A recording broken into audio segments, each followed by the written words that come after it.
The Calgary Flames are in a vulnerable position right now. With the team primed to undergo a rebuild, we've already seen certain players not be able to commit to that kind of future. But with the Flames in this vulnerable position, certain teams could be looking to take advantage of not only the Flames as players, but also some of their coaching staff. And with the Toronto Maple Leafs recently hiring Craig Berube as their new head coach, rumor has it that one of the Flames' assistant coaches could be making his way over to Toronto.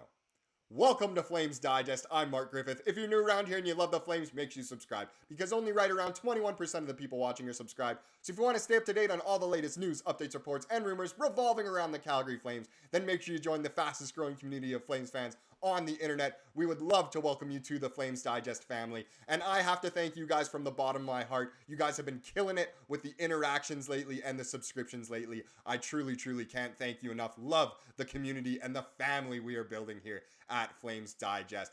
But you probably could have seen it from the thumbnail. Yes, there is a current Flames assistant coach. He's the power play coach. It is Marc Savard, and he may be joining an old acquaintance in Craig Berube over in Toronto. So without further ado, let's get into Savard to Toronto. Yes, I know it is a little bit crazy. There's no rumors really going around the mill right now about certain players. Obviously, once the Stanley Cup playoffs are over, we'll have a lot more to talk about in terms of free agency. And of course, we have the NHL draft coming up next month, which we will be talking about very much. But the rumor right now going around the rumor mill is that Marc Savard may be going to the Toronto Maple Leafs, which would be quite insane. And I know a lot of people will be saying, look, Marc Savard, our power play was terrible. We don't have any faith in Marc Savard. Good riddance. And that's kind of how I felt too until I read this article that came out from the Win column written by James Johnson. We'll get into that article. But it kind of looks as though I personally didn't come up with the title of this. My bosses did, but it's a very good title for this video. It kind of looks like the Leafs may be looking to screw over the Flames. But without further ado, let's get into where this rumor kind of started, and it's a couple tweets here. So the first one comes from Dan Powers. Hearing rumblings of Craig Berube as the new Maple Leafs head coach, with the possibility of Marc Savard joining him on the coaching staff with the eyes emoji. Ooh, looks like Marc Savard could go join Craig Berube. And then another one here. Boomer on Barnburner today said that he has heard that Marc Savard is going to Toronto. Wow. Quite the rumors there. So there's a little bit of validity to it with multiple people saying it. Now the first one says, oh, I'm hearing rumblings. And then yesterday for that to be hearing and Boomer saying, look, it's happening, Marc Savard is going to Toronto, is pretty nuts. And like I said before, maybe certain Flames fans will say, you know what, this is great, but just give this article a chance here from the Win column. So let's get into it. Savard does have a history with working with Craig Berube. In 2019-20, Savard ran the power play as an assistant coach on Berube's staff. The Blues, which is where they were together, had the third best power play that year. Another assistant coach under Berube with the Blues in that season, Mike Van Ryn, is currently an assistant with Toronto.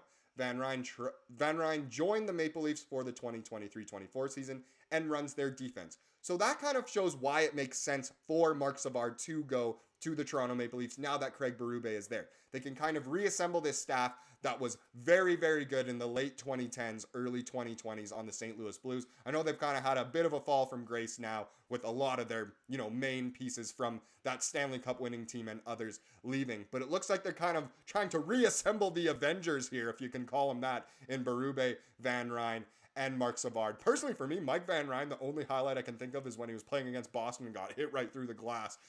That never really happened to me or Marc Savard. But let's stick to the Flames here and let's continue this article. Savard, in 2023-24, I'll make sure I'll hit the right button. The Flames had the 26th best power play. Yes, the power play was abysmal this season. Now, you can blame Savard, and a lot of Flames fans do. But I, as in James Johnson here, think this is more of a lack of personnel than the tactics from Savard. You can lead a horse to water, but you can't make it drink. In 2022-23, the Flames had the 18th best power play with a better roster, we do have to say here. So they definitely took a step back this season. In the later stages of the season, we did start to see it click a little bit. That was surely helped by the addition of Andrei Kuzmenko. Kuzmenko brought a new element of play behind the goal line. Yes, this is very true. The Flames' power play was so bad before the Elias Lindholm trade. Kuzmenko came over and did make it a lot better. He scored a lot of power play goals. Huberdeau played a lot better after the Elias Lindholm trade as well. And, you know, a lot of that can be credited to Marc Savard, which we'll get to in a second here. But it's interesting. You definitely can put some blame on Marc Savard. He was brought in by Daryl Sutter to fix the power play that should have been really, really good, and it just wasn't under him, which is too bad. Now, obviously, the power play wasn't going to be as good when you lose guys like Matthew Tkachuk, Johnny Gaudreau, even Sean Monahan, who was able to pot them. And then, of course, once Lindholm went away, you would assume the power play would be terrible. And it really, really was.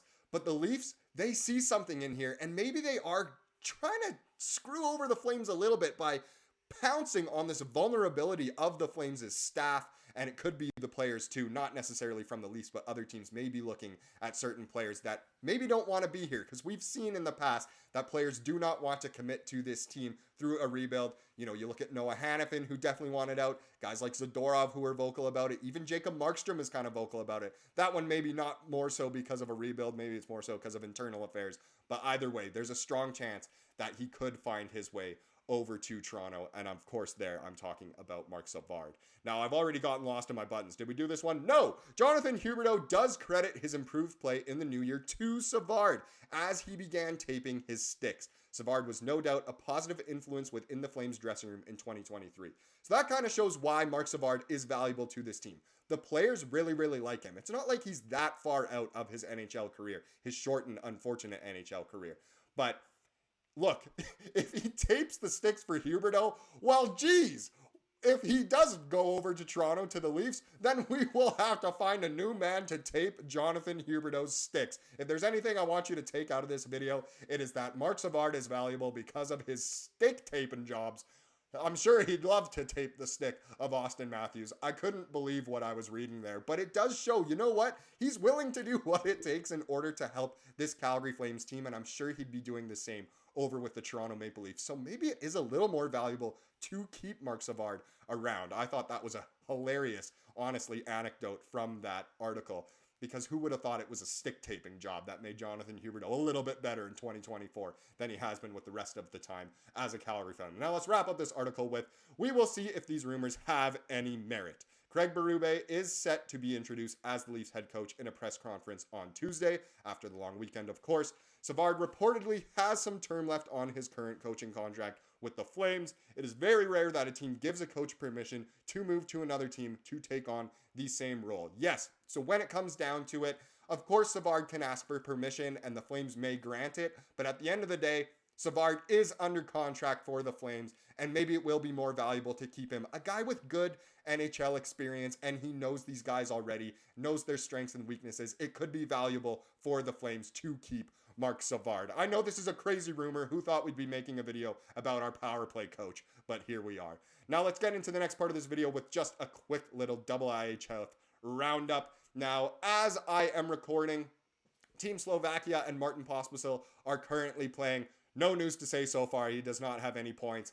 That'll probably be for tomorrow's video or the next video. I'll do an update about him. But the update I do want to give you is, of course, Andrew Mangiapane. And did I say Andrew? Andrew Mangiapane and Team Canada played against Team Finland earlier today, and it was a pretty good one. It ended 5-3 for the Canadians. Pretty interesting game. If you look deep into the stats, 5-3, I mean, it's a good amount of goals, but it wasn't the most exciting, entertaining game of all time.